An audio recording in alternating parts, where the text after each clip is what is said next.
आज जो मैं बात बोलने वाला हूँ उसके लिए लोग मुझे सपोर्ट भी करेंगे और ट्रोल भी,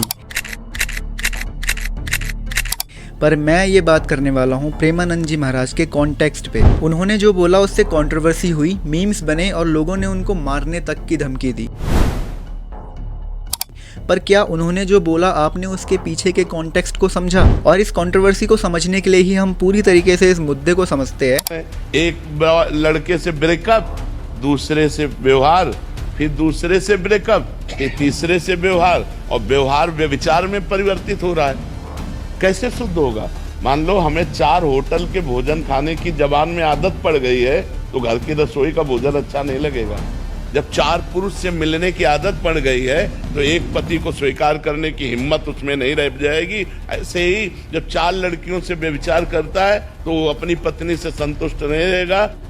सुनने में ये बात बहुत ज़्यादा हार्श लगती है, आई गेट इट, बट मैं मानता हूँ कि ये बात सच भी है। आज हम रिलेशनशिप को फास्ट फूड की तरह ट्रीट करते हैं जिसमें सिर्फ टेस्ट इंपॉर्टेंट है, वैल्यूज़ नहीं। मैं सबके लिए नहीं कह रहा हूँ, पर हर दूसरा लड़का और हर दूसरी लड़की एक नए ट्राई के लिए हमेशा रेडी है। तो जब किसी का मन 4 लोगों से जुड़ चुका हो तो 5वें पे स्टेबिलिटी कैसे मिलेगी? मैं ये नहीं कह रहा हूँ कि एक लड़का और लड़की गलत हो जाते हैं अगर वो एक रिलेशनशिप में है, लेकिन जब आप बार बार नए नए लोगों के साथ इमोशनली अटैच होते हो या इमोशनली कनेक्ट हो जाते हो और बाद में आप ब्रेकअप की वजह से किसी और नए इंसान के पास जाते हो, तो आप किसी भी तरीके से उस नए इंसान की तरफ पूरी तरीके से सरेंडर नहीं होगे, किसी भी तरीके से उस नए इंसान के साथ प्योरिटी के साथ नहीं रहोगे। और इन सब के बाद एक ही इंसान के साथ लाइफ स्पेंड करना, that's not possible and it's fact. And I know कि प्योरिटी या पवित्रता सिर्फ फिजिकल नहीं होती है, ये इमोशनली भी होती है और मैं ये पर्सनली फील करता हूँ। लेकिन आप प्यार में हैं तो इसका मतलब ये है कि आप एक इंसान के साथ अपनी ज़िंदगी की सारी बातें शेयर करें,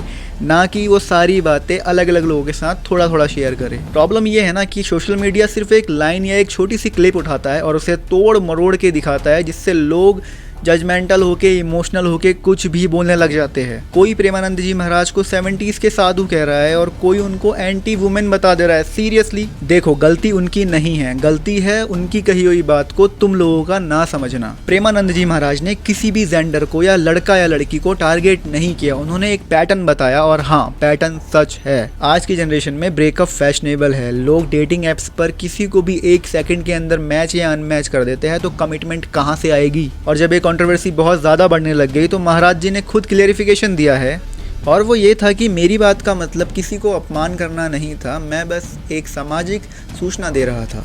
जैसे नाली का कीड़ा नाली में ही सुख का अनुभव करता है, उसे अमृत कुंड में डालो तो उसे पसंद नहीं आएगा। ऐसे जो गंदे आचरण कर रहे हैं ना, उनको सही बात उपदेश करो तो वो बुरा लगेगा, उनको बुरा लगेगा, उनको अच्छा नहीं लगेगा। और सच कहूँ ना तो ये उनका कहने का तरीका बेशक ब्लंट था, पर ये फैक्ट था। हम सबको बस इतना करना है कि उनकी बात को इमोशनली ना देखकर लॉजिक से देखें। और आज मैं एक चीज़ बोल्ड स्टेटमेंट में कहना चाहता हूँ, लड़की हो या लड़का, अगर तुम 4 से 5 लोगों के साथ रिलेशनशिप में रह चुके हो तो तुम्हारा दिमाग ऑटोमेटिकली ट्रस्ट और अटैचमेंट जैसे शब्दों से अटैच नहीं रहेगा, और एक इंसान के साथ कुछ टाइम रहने के बाद तुम्हारा माइंड फ्लिप मारेगा ही मारेगा। और महाराज जी ने यही बोला और मैं इसे दिल से मानता हूँ, और ये सब मैंने अपने आसपास खुद देखा है। देखो, जो भी चीज़ हम इमोशनली लेवल पे सोचते हैं ना, वही चीज़ ये जो साधु संत होते हैं ये बहुत ही डीपर लेवल पे सोचते हैं। और अगर किसी के सच बोलने से आपको बुरा लगता है तो ये चीज़ आप खुद के साथ ही गलत कर रहे हैं। और किसी के सच बोलने से अगर आपको बुरा लगता है ना, तो गलत वो नहीं, गलत आप है। अगर तुम महाराज जी की बात से सहमत हो तो कमेंट करके बताओ, और अगर डिसएग्री करते हो तो कमेंट में वो भी बताओ, पर सोच के।